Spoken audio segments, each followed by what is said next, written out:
If you woke up this morning to the heavy reality that someone you love is sick, I know how hard it is to even take that first breath.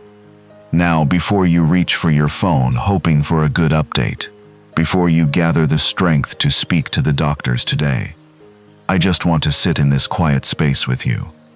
Because His word says, "Heal me, O Lord, and I shall be healed." So before you force yourself to be strong for the rest of the day, let's gently take their name and that unspoken fear and place it into the hands of the one who loves them even more than we do. You do not have to hold it all together here. Let us pray. Heavenly Father, thank you for this morning. Thank you for the breath that filled my lungs before I even asked for it. Thank you for the ordinary mercy of waking up in a body that still works, in a bed I could still rise from on my own. Thank you for my heartbeat, steady and unremarkable, doing exactly what it was made to do while I slept. I don't take any of that lightly today, because I know someone I love did not wake up to that same ease. Thank you for carrying me through the night.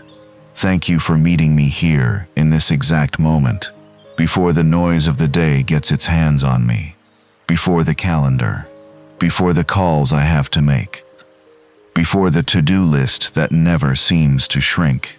Thank you for the small, ordinary things I usually forget to notice. Hot water, a working light switch, a floor that doesn't creak when I walk to the kitchen. Thank you for being a father who is not too busy for a morning like this one. Not too busy for the morning someone I love is having either, wherever they are waking up right now, in whatever bed, in whatever room. I know this prayer is not going to sound like most mornings. There's a weight in the room with me today that wasn't here a few months ago, and I'd rather bring it to you honestly than pretend it isn't there. I have prayed 100 ordinary mornings before this one, for traffic, for a good meeting, for patience with my kids. Those prayers mattered too. But this morning is different, and I think you already knew that before I sat down. But Lord, before I check my phone to see if there's a message about how the night went, before I open that app and brace myself for whatever word is waiting there, I want to talk to you about someone I love. You already know their name. I don't have to spell it out for you. Not the way I have to spell it out for the receptionist at the front desk, or say it slowly for the pharmacist, or write it on form after form after form. You knew them before the diagnosis had a name. You knew them before the word cancer ever got attached to someone I love. You knew them before the chemo, before the treatment schedule taped to the refrigerator, before the body that used to move so easily started needing help just to get across a room. You knew them before any of this had a chart, a file number, or a prognosis attached to it. Here is the truth I haven't said out loud, not even to you, not straight like this. I am afraid. I am afraid of what the next test will show. I am afraid of the phone ringing at the wrong hour. I am afraid of what happens if the medicine stops working the way we're praying it will. I have smiled at people this week and told them we're doing okay, and some mornings that has been true, and some mornings it has been the bravest lie I know how to tell. I am tired of being strong in front of everyone but you. So this morning, I am not going to perform for you. I am going to say the sentence underneath all the other sentences. What if they don't make it? There, I said it. I have carried that question into rooms where I couldn't say it out loud. Into waiting rooms, into hallways, into the front seat of my car with the engine off and the radio silent. I am not saying it because I believe it is the end of the story. I am saying it because your word tells us to cast our anxiety on you, and I cannot cast what I refuse to name. And here is what I know, even with that fear sitting right next to me this morning. You have not looked away. Not for one appointment. Not for one bad scan.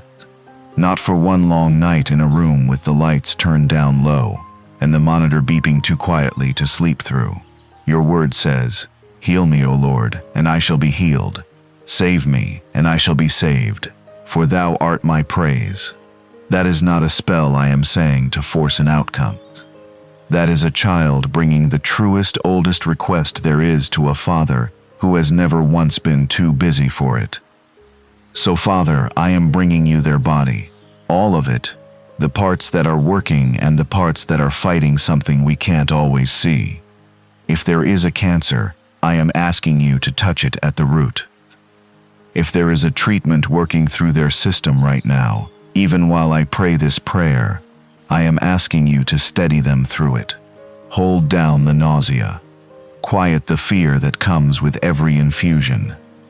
Give them 1 hour today where they forget, just for a moment, that they are sick. If there is pain that has become so familiar it feels like part of them now, I am asking you to interrupt it, not manage it. Interrupt it. If there is a diagnosis we are still waiting on, still bracing for, I am asking you to go ahead of that appointment before we even get there. Before this prayer ends, I am going to bring their name before you, out loud or in the quiet of my own heart, however I need to say it, and I want you to do the same thing right now for the person you're carrying. Say their name to God. He already knows it. But say it anyway, because something happens in you when you speak a name out loud in front of the God who made them. Go ahead, take a breath and say it. I'll wait with you. Lord, your word says the Lord will strengthen him upon the bed of languishing, that you will make all his bed in his sickness. I have thought about that verse differently since someone I love got sick, because you're not talking about a bed as a place of defeat. You're saying you show up exactly there. In the sheets that have been slept in too many nights in a row. In the hospital bed with the rails on the sides. In the recliner where they've started sleeping because lying flat hurts too much now. You don't wait for the healthy version of them to come back before you show up. You are already in that room. You were in that room before we were. You are the God who sits in waiting rooms without checking the clock. You are the God who has never once left a hospital hallway because the hour got too late. You are the God who reads every name on every wristband and does not need it explained to you. You are the God who knows the difference between a good day and a bad day in that body before we do. You are the God who counts the hours between doses of medicine, who knows exactly how tired is too tired, who has never once been surprised by a diagnosis, because nothing about this caught you off guard. So I am asking for that today, not a healing that only counts if it looks exactly like the miracle we begged for, but your presence in the actual bed they are lying in right now. Strengthen them there, meet them there. If today is a hard day in that body, let it also be a day where they feel, even faintly, that they are not carrying it alone. And Father, I have to be honest about something else. I don't fully understand your timing, and I'm not going to pretend I do just to sound like I have more faith than I actually have this morning. But I know this. Healing doesn't always look like the version I've been praying for. Sometimes it's the scan coming back clear. Sometimes it's strength for one more round of treatment. Sometimes, if I'm honest, I don't know what it looks like yet, and that not knowing is its own kind of hard to carry. So whatever shape this takes, I am asking you to be as real in it as your word says you are. Not because every prayer I've prayed this year has been answered the way I wanted it to be, but because you are still God and you are still good, even in a hospital hallway at 11 o'clock at night, even in a waiting room with bad coffee and worse magazines, even here. I also want to lift up everyone standing in that room with them, in scrubs with a clipboard with careful, practiced hands. I don't often think to pray for the people treating the person I love, but I'm doing it now. Give them wisdom beyond what they learned in a textbook. Give them steady hands today, especially in the moments that matter most. Give them the kind of compassion that doesn't run out by their fourth patient of the day. the kind that still looks a frightened family in the eye instead of just the chart. Your word talks about the prayer of faith, about calling for those who will pray over the sick. I believe you still work through the people willing to show up and do the hard, unglamorous work of trying to help someone get better. So bless every one of them today. The doctor still learning the right words to say. The nurse who remembers a name without looking. The tired resident on their third overnight shift this week. The person at the front desk who has to deliver bad news over the phone and still shows up tomorrow to do it again. Give the ones reading the scans clear eyes. Give the ones deciding on treatment plans wisdom that goes further than what's written in the file. I don't understand most of what they know, Lord, but you do. So work through their hands, even the hands of people who don't yet know you're the one steadying them. Bless them, even the ones who will never know they were prayed for by a stranger this morning. Father, there is one more person I want to bring to you before I move on. It's the one holding all of this, the one making the appointments, sitting in the waiting room, learning words like dosage and side effects they never wanted to learn. If that's you listening this morning, I see you. If it's someone else you love who is carrying this, I'm asking God to see them too. I am weary from being the strong one when I don't feel strong at all.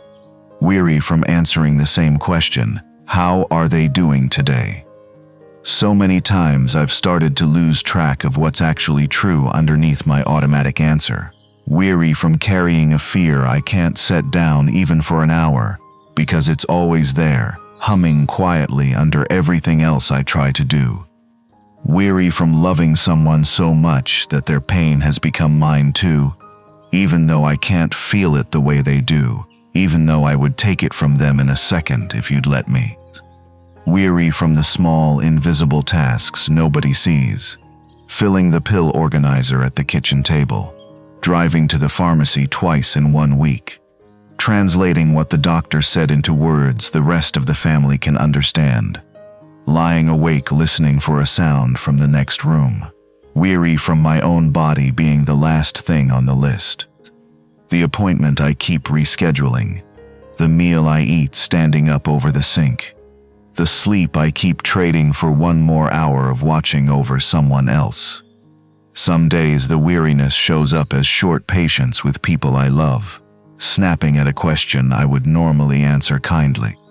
Some days it shows up as tears in the car before I've even turned the key. Some days it shows up as nothing at all, just a flatness, a going through the motions I don't know how to name. Lord, you see all of it. Even the versions of tired I haven't found words for yet. And here is the part I don't say to anyone. Sometimes I feel guilty for being tired. Like being exhausted means I'm not loving them enough, or trusting you enough, or being grateful enough for the time we still have together. Sometimes I feel guilty for the flash of resentment that shows up on the hardest days, or for wanting, just for an hour, my old ordinary life back. The one before appointments ran my calendar. I don't say that out loud because it feels selfish next to what they're going through. But I need to hear this plainly this morning. Being tired is not the same as giving up on them. Wanting a break is not the same as not loving them. Needing rest is not betrayal. You do not require me to run on empty to prove that I love them. I know what it is to sit in that fear too, the kind that doesn't have a name, the kind that just sits in your chest while you make dinner like everything is normal. Your word says he giveth power to the faint, and to them that have no might he increaseth strength. It says even the young will grow tired and give up, but those who wait on the Lord will find their strength renewed. They will run and not grow weary. They will walk and not faint. I have read that verse before in seasons that had nothing to do with hospitals, and it meant something different then. Today it means something closer to home, that the exhaustion I feel is not a sign you've left, It's the exact place your word says you meet the weary and lift them again. I need that renewal today, Father, not someday when this season is finally over, but today, in the middle of it, while the treatment schedule is still taped to the refrigerator and the hard days keep on coming, one after another. So I am asking for strength that doesn't depend on the news being good. Peace that doesn't wait for the diagnosis to change before it shows up. I am asking you to steady the parts of my own life that are quietly slipping while my attention is fixed on someone else's. My sleep, my health, my patience with the people around me who are trying to help but don't always know how. I am not asking you to make this easier than it actually is. I'm asking you to be with me in it exactly as it is, so that I can keep showing up tomorrow the way I showed up today, and the day after that too. Let me rest without guilt tonight. Let me lay this down for a few hours and trust that you were holding it before I ever picked it up, and that you will still be holding it when I wake. And if there is tension in our family right now, soften that too. We all carry this differently. One person wants to talk about it constantly. Another wants to talk about anything else. One person researches every treatment option at midnight. Another can't bring themselves to read one more article. We are all doing our best to love the same person in the middle of something none of us chose, and none of us got a manual for how to do this well. Help us be patient with each other, the way you are patient with us. Help us forgive the short tempers and the wrong words said on the hardest days, because we are all more tired than we're letting on. Father, before I close this prayer, I want to remember what your word already says about healing, that by his stripes we are healed. Not as a magic word to say once and then walk away expecting everything to be fixed by lunchtime, but as a promise woven all the way back into who Jesus is. Long before either of us needed it, he carried more than a diagnosis. He carried what it cost to make a way back to wholeness at all. And he did not stay in the grave, so I am not going to pray this morning like a God who might lose. Healing was never a stranger to you. It was written into the story long before I ever needed it, long before this diagnosis had a name. I don't know exactly what today's version of that promise will look like. I am not going to pretend the not knowing doesn't cost me something. But I would rather stand here uncertain about the timeline than uncertain about you. So this morning, I choose to believe you're still the same God who wrote healing into the story in the first place. So I am going to say some things out loud now, and I want you to say them too, for the person you love. I declare that they are not too far gone for God. I declare that this diagnosis does not get the final word over their life. You do. I declare that fear does not get to move into this house and stay. It can visit, but it does not get to live here. I declare that whatever today holds, we are held by someone bigger than what we're facing. I declare that the hands treating them are not the only hands at work in that room. I declare that every hard night behind us has not gone unnoticed by you, and neither will the ones still ahead. I declare that this body, whatever it is fighting, still belongs to a God who is not finished with it yet. I am still believing for their healing. Even on the days it is hard to believe anything at all. Not too far gone for God. Say that with me. Not too far gone for God. And Father, as I bring this morning to a close, I ask for one more thing. It's the thing that keeps showing up in your word for people carrying weight they didn't choose. Confidence, courage, and an assurance that doesn't shake even when the situation hasn't changed yet. Not confidence that pretends nothing is wrong. Not courage that never feels afraid. The kind that walks into the hospital parking lot still shaking a little and goes in anyway because it knows it is not walking in alone. Walk with them into whatever today holds. Into the treatment room, into the waiting, into the ordinary hours in between where most of this actually happens. The car rides, the meals nobody feels like eating, the long afternoons that all start to blur together.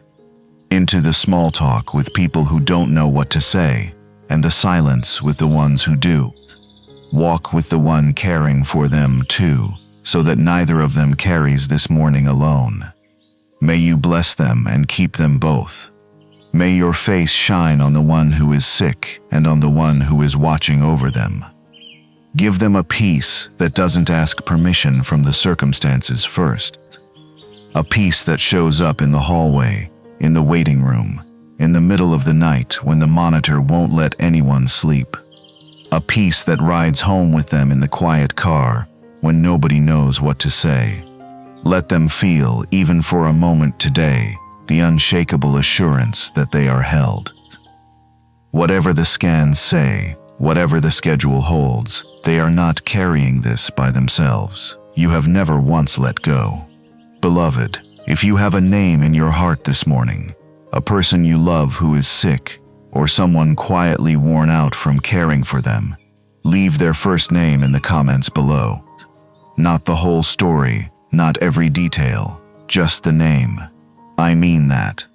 Someone else reading this today is carrying something just as heavy, and when they scroll past your comment and see that name, it will remind them they are not the only one awake this early with a heavy heart. And when you see someone else's name, take 30 seconds and pray for them too, even a stranger. That is what this becomes when we carry it together, instead of each carrying it alone in our own corner.